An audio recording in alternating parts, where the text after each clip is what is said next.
Hey everyone, it's Alan over at Cobblers Plus, and thank you for joining us for our daily video. Today's video we're going to be talking about something that's a little cringeworthy for a number of you, including myself. So, as you can tell, if you don't know what this is, stay tuned, join us, check out what we got for you. Alright?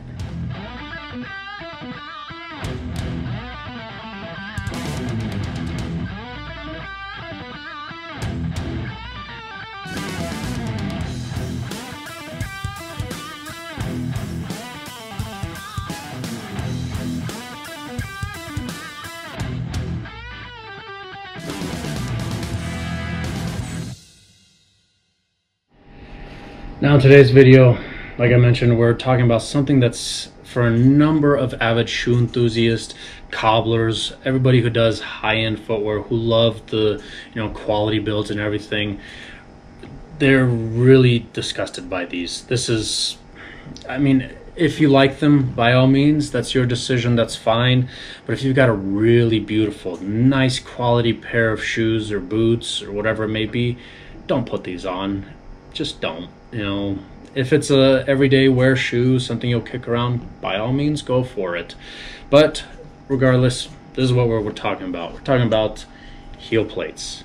For those of you that don't know, what a heel plate is basically it's something that goes on the outside edge of the heel like that here. And unfortunately, well, fortunately, at least in my case, I haven't found a single pair here in the shop that has a set of these on here already. But heel plates, heel savers, heel guards, whatever you call them, they just go on the outside edge here and protect that first point of impact. When you're walking, you tend to land on that outer heel, and that's usually what gets the most wear. I got a pair that just came in here today, and you can see right here that this outer edge is a little more worn out. It's a little bit thinner right there. And that's what these heel savers do. They help save those edges. Now, again, like I said, if you have a nice high quality pair of shoes, not worth doing it. It kind of cheapens the look, in other words. So I don't recommend them. If you're somebody that wears your shoes day in and day out, sure, go ahead. But the other dilemma is with these things is they do change your gait. And what I mean by your gait is the way your feet are angled, which can cause certain problems in your legs, your feet, your back, and just about everything, because it's misaligned and it's forcing your feet to kind of roll inward, and you don't want that. That's not a good thing from an orthopedic standpoint, from a chiropractor standpoint. Anyone that does something with the body, they don't recommend it because it just screws up everything, in other words. So it's kind of at your own discretion if you decide to do them, if you request your local cobbler do that for you, but I don't recommend them. Some people also do them next step up of putting them on the toes, sometimes on this outer edge. Obviously, there are a few people that I have coming in, that's why I stock them. A few people that request them because that's what they've used for years. They're used to it, they love them, that's what they want. It saves their soles for a longer period of time or whatever. And there are a few people that they just have certain maybe disabilities, like physical disabilities with their walking and posture and everything. And so they kind of need that, because otherwise they'd be spending a lot of money having to re-heel and re-sole way too frequently. On average, these things are, depending on which cobbler shop you go to, anywhere between, I think, like $5 to $15 a pair. 15 is kind of on that really high-end price point, but something to consider. We've got these Kiwi ones, Kiwi, but yeah, there are these ones available too, the little packs like that.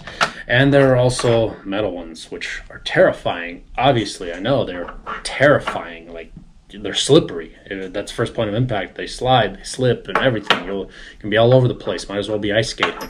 But there are those ones available too. They're harder to find because not everyone stocks them. Not a lot of vendors stock them either. But they're there. If you're a construction worker, if you're a farmer, you're out in the dirt and the mud, these won't make much of a difference for you in that case of sliding around or slipping. But it may help save your heel. So you're in soft material anyways. It makes no difference whatsoever to you. That might be an option. One of these ones here, yes, horseshoe style ones, there are these available too. They were used by a lot of military guys back in the day too. They put them on themselves, it turns out. Even back in Russia, my father told me about them as well. A number of Russian military guys actually love these things. But try marching with that. That's why there's the march where you kick up your feet a lot, that you're landing on the ball of your foot, so that makes no difference. You're not going to slip and slide in that kind of case. But super dangerous, in other words.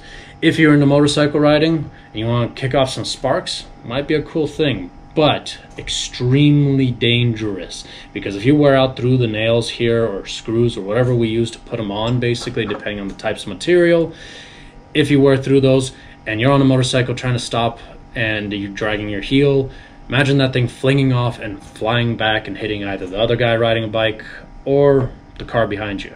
You're gonna have a hefty bill to pay afterwards for insurance. So maybe for a show event, whatever it may be. But anyways, I want to show that to you. It's an option that's available, but it's also an option I don't recommend. It's an accessory that's kind of one of those cheap shoes, go for it. But I mean, like a heel like that that's worn out, typically I don't like putting them on a heel that's slightly worn out already, because there's no flat surface to put them on, they don't adhere properly, and they wear out even quicker. But if you're just trying to reinforce it just long enough to get by until you wear out your sole and you're planning to, you know, resole them, that could be an option as well. Typically, if you're really wanting these heel plates, at least these ones and obviously the metal ones, they have to go onto a new set of heels, and that's the best way of securing them. So it's not perfect, it's not an option I recommend, but I thought I'd throw it out there. We have to cover it. We got to get it over with. I'm sorry for those of you who are shoe enthusiasts, those of you who love and appreciate high quality. Don't give me a thumbs up for that. I'm sorry, but I had to cover it because I do get requests. I do get people asking for them. That is why I stock them. I ship them out too, just the heel guards themselves. But also, real quick on these ones, they are discontinued because they were made by Star. Star is no longer around. It's a brand, it's a company. They're gone. We'll actually talk about that in the near future as well. But for the time being, these are gone. I've only got maybe half a dozen of them. They were a special order for somebody. So, yeah. But otherwise, I hope you enjoyed this video. If you have any questions or comments, leave them down below. I'll be happy to answer however I can. Otherwise, go to our website, CobblersPlusCO. All of our contact information is on there. You can send us pictures that way for any additional information, or swing on by if you're local or visiting Denver here. We'll be happy to have a chat with you and help however we can. If you enjoyed this video, again, you might not enjoy it, but if you did, give me a thumbs up. If you like that information, thumbs ups are always appreciated. It just shows that you're enjoying the content so far. Subscribe if you haven't already, and make sure you hit that notification bell icon to be notified when we have new videos out. We're trying to keep up with daily posts and everything. And yep, hope you enjoyed it, and we'll see you next time.